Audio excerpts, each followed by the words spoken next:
ही प्रशासन यंत्रणाच लोकांच्या मनातनं उतरलेली आहे, हे सुद्धा एक मतदान घटण्याचं महत्त्वाचं कारण आहे. याकडे कुणीच कधी लक्ष देत नाही. फक्त उदासीनतेचा शिक्का मारला की काम संपलं. आता त्यांच्याकडनं जेव्हा संकल्पपत्र लिहून घेतलं जातं तेव्हा ही जबाबदारी प्रशासनाची नाही आहे का? का असं होतं? फक्त असं प्रचार यंत्रणा राबवली म्हणजे मतदानाची टक्केवारी वाढवण्यासाठी, लोकांचं प्रबोधन करण्यासाठी काही अभियानं राबवली, फेऱ्या काढल्या, मोटरसायकलच्या फेऱ्या काढल्या, रांगोळ्या काढल्या, दूरदर्शनवरती किंवा वाहिन्यांच्यावरती जाहिरात केली म्हणजे मतदान वाढणार आहे का? मतदारांना जे वाईट अनुभव नागरिक म्हणून येत असतात तर अशा तऱ्हेचा तुम्हाला वाईट अनुभव येणार नाही अशी स्पष्टपणे आम्ही तुमची कामं ठरलेल्या वेळेमध्ये होतील, तुमचा आदर केला जाईल. मतदार हा राजा असतो, फक्त तो मतदानापुरता नसतो, तर नागरिक हा सगळ्या लोकशाहीचा पाया असतो. नागरिकासाठी करणं आवश्यक असतं सगळं जे काही करायचं ते. आम्ही त्यातले फक्त त्यांचे सेवक आहोत, लोकांचे आम्ही सेवक आहोत. याच पद्धतीने आम्ही वागू अशा तऱ्हेची हमी खरं म्हणजे या शासकीय कर्मचाऱ्यांनी, वरिष्ठ अधिकाऱ्यांनी, अगदी निवडणूक अधिकाऱ्यांच्यापर्यंत सगळ्यांनीच त्या सगळ्यांच्या वतीने दिली गेली पाहिजे असं मला वाटतं. हे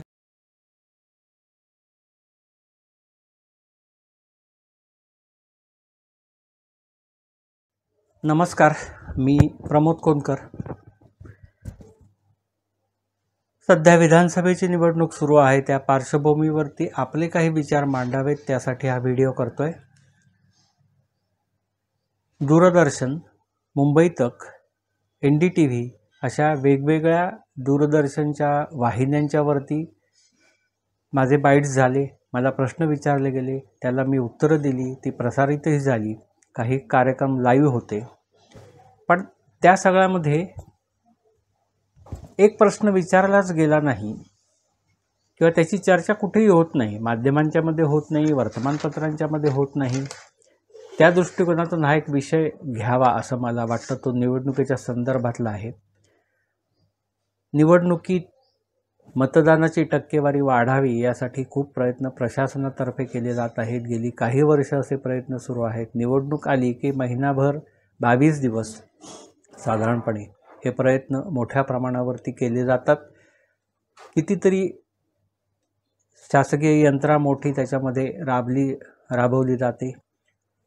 एक प्रयत्न त्यातला असा असतो की संकल्पपत्र नावाचं एक पत्र शाळांच्या मधनं विद्यार्थ्यांच्या मार्फत पालकांपर्यंत म्हणजे मतदारांपर्यंत पोहोचवण्याचा प्रयत्न केलेला असतो आणि ते संकल्पपत्र निवडणूक अधिकाऱ्यांच्या नावाने मतदारांनी लिहून द्यावं अशी अपेक्षा असते.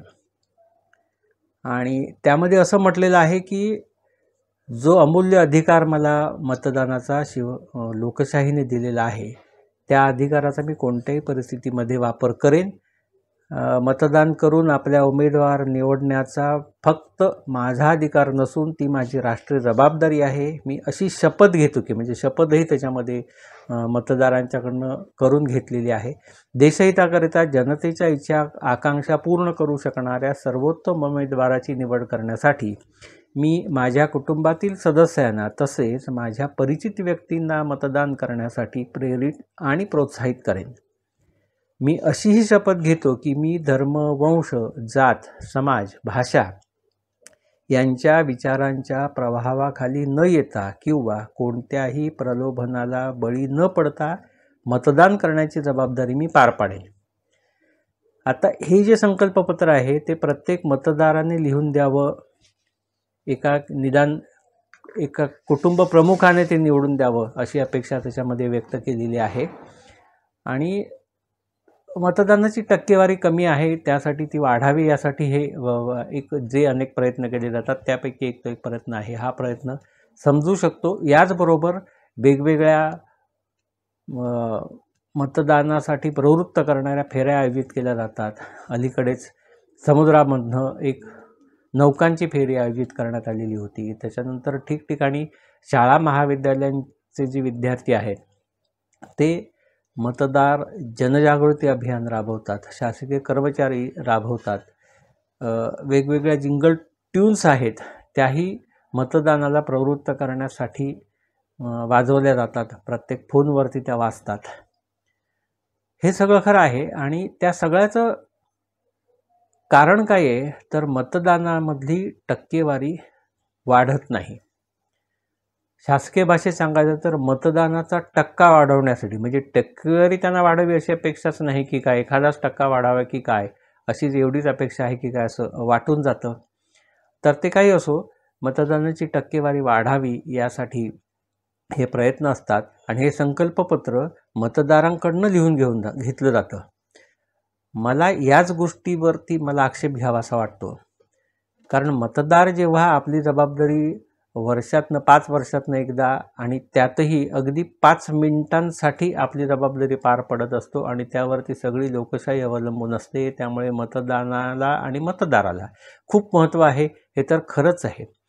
पण 60-65% वरती मतदान जात नाही, म्हणजे 30 ते 35% अगदी 40% जे लोक आहेत मतदानाला पात्र आहेत ते आपलं मत देत नाहीत. त्यामुळे 60% वरती जे निवडून येतात ते 60% आणि मग त्यांना जी काय मतदानाची टक्केवारी मिळाली असेल त्याचा विचार करता 30 ते 35% एवढ्याच मतदारांनी त्यांना निवडून दिलेलं असतं, कारण विरोधातल्या लोकांनी ते मतदान होत असतं. पण एकूण आकडेवारी विचारात घेतली तर 60% आसपासच मतदान होतं, त्याच्यावरती ते वाढत नाही. आणि त्याला एक शिक्का त्याच्यावरती मारला जातो असा की मतदार उदासीन आहे, ते घराबाहेर पडत नाही, ते सुट्टीचा अनुभव घेण्यासाठी बाहेरगावी निघून जातात किंवा मतदानाकडे फिरकतच नाहीत.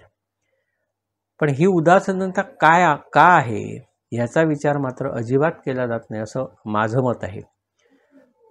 लोकशाही किंवा निवडणूक प्रक्रिया म्हणजे सगळी लोकशाही असं नव्हे. त्याचबरोबर हे जसे आपण लोकप्रतिनिधी जसे निवडून द्यायचे आहेत त्याच पद्धतीने प्रशासन हाही लोकशाहीचा एक महत्त्वाचा भाग असतो. लोकांनी ज्यांना निवडून दिलेलं असतं ते विधिमंडळामध्ये किंवा लोकसभेमध्ये कायदे तयार करतात, नियम तयार करतात आणि या नियमांच्या आधारे सगळं प्रशासन चालवणं, ते जे नियम असतात ते अंमलात आणणं, त्या योजना असतात त्या अंमलात आणणं, हे काम प्रशासकीय यंत्रणा करत असते.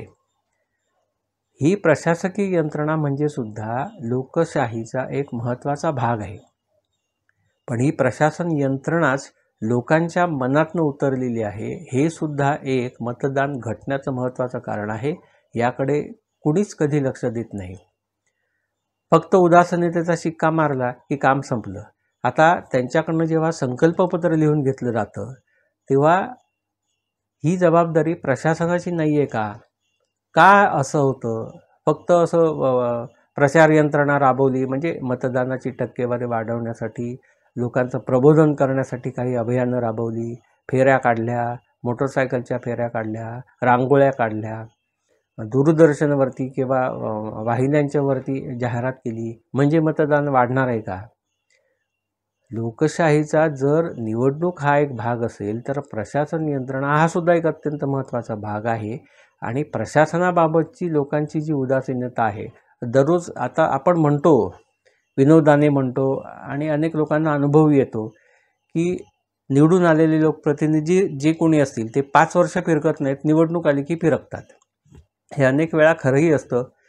काही जे जागरूक असतात, जे लोकांच्यासाठी राबणारे असतात ते लोकप्रतिनिधी फिरकत असतात, कामं करत असतात, लोकांच्या समस्या जाणून घेतात, पण हे प्रमाण अतिशय अल्प असतं.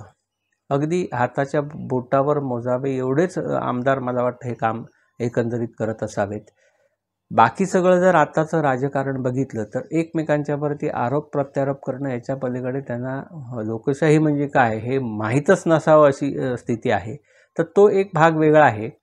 माझा मुख्य जो आताचा विषय आहे हा प्रशासनाच्या संदर्भामध्ये आहे.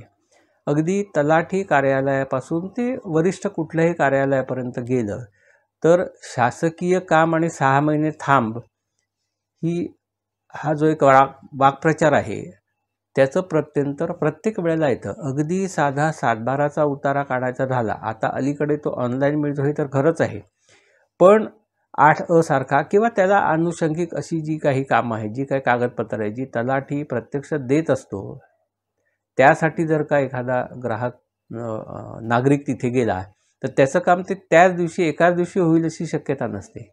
कारण त्या कर्मचाऱ्यांची कमतरता असल्यामुळे एकाच तलाठ्याकडे वेगवेगळ्या कितीतरी सजांचं काम दिलेलं असतं, म्हणजे वेगवेगळ्या गावांचं काम दिलेलं असतं.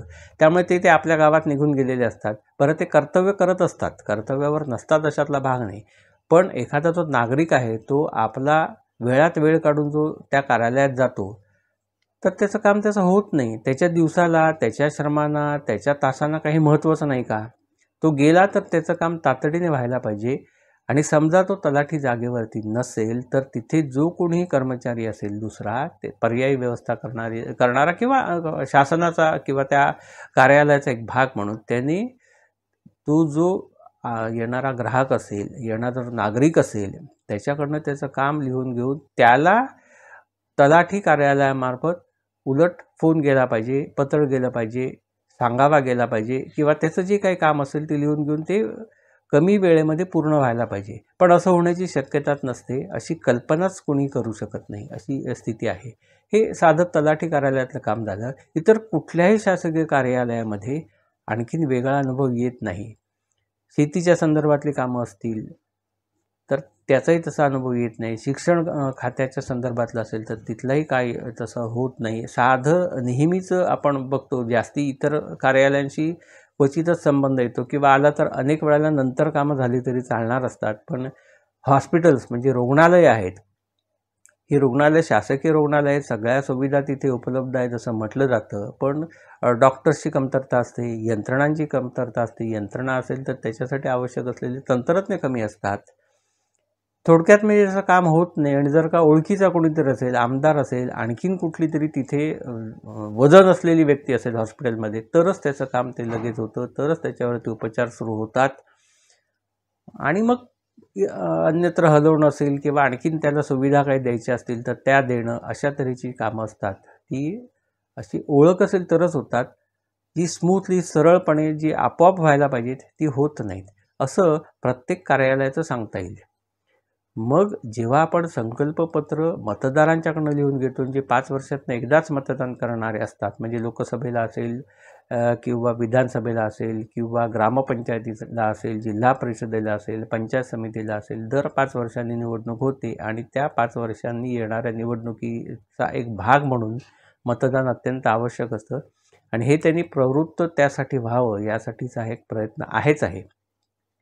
पण शासकीय कार्यालयामधली जी उदासीनता असते किंवा आपण बालक आहोत असंच सगळ्या ठिकाणी समोरच्या व्यक्तीला, नागरिकांना वागवलं जातं. वास्तविक ते लोकसेवक असतात. प्रामुख्याने जेव्हा गुन्हेगारी स्वरूपाच्या लाच घेतल्याच्या बातम्या येतात त्याच्यात म्हटलं जातं की लोकसेवक अमुक अमुक अमुक याने लाच घेताना त्याला अटक झाली किंवा त्याच्यावर कारवाई झाली. म्हणजे तो लोकसेवक आहे, म्हणजे तो लोकांचा सेवक आहे. शासकीय कर्मचारी म्हणजे लोकांचा सेवक आहे. पण तो लोकांचा सेवक असल्याचं कुठे जाणवतं का? तर नाही.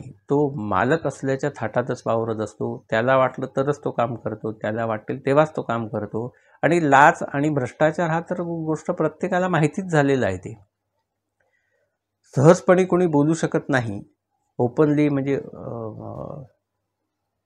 सांगता येणार नाही अशा तऱ्हेचा तो भ्रष्टाचार असतो. तो प्रत्येक ठिकाणी असतो. छोट्या गोष्टींपासून, मग अशी 7/12चा उल्लेख केला, त्या 7/12पासून ते पुढे वरिष्ठ त्या श्रेणीप्रमाणे ते भ्रष्टाचाराचं जे आकडेवारी आहे ती वाढत जाते. 100, 200, 1000, 5000, लाख, काही लाखापर्यंत ती पोहोचते. आणि मग काही चुकीच्या गोष्टी दडपून टाकण्यासाठी म्हणूनही ती लाच घेतली जाते. अर्थात तो सगळा पूर्णपणे वेगळा भाग आहे. पण जी कामं सुरळीत व्हायला पाहिजेत ती कामं अशी सरकारी कर्मचाऱ्यांच्याकडनं केली जात नाहीत. मला असं वाटतं की जेव्हा मतदानाचे चिठ्ठ्या आता निवडणुकीच्या काळामध्ये शासकीय कर्मचाऱ्यांच्या मार्फत घरोघरी वाटल्या जातात. पूर्वी त्या राजकीय पक्षांच्याच असायच्या, शासन स्तरावरती निवडणूक विभागाकडून त्या मिळत नसत. आता अलीकडे त्या मिळतात आणि त्या घरपोच दिल्या जातात, प्रत्येक कुटुंबापर्यंत दिल्या जातात. त्या कुटुंबामध्ये जे पात्र मतदार आहेत, ज्यांची मतदार यादीमध्ये नावं आहेत, त्यांच्या नावांच्या त्या चिठ्ठ्या येतात.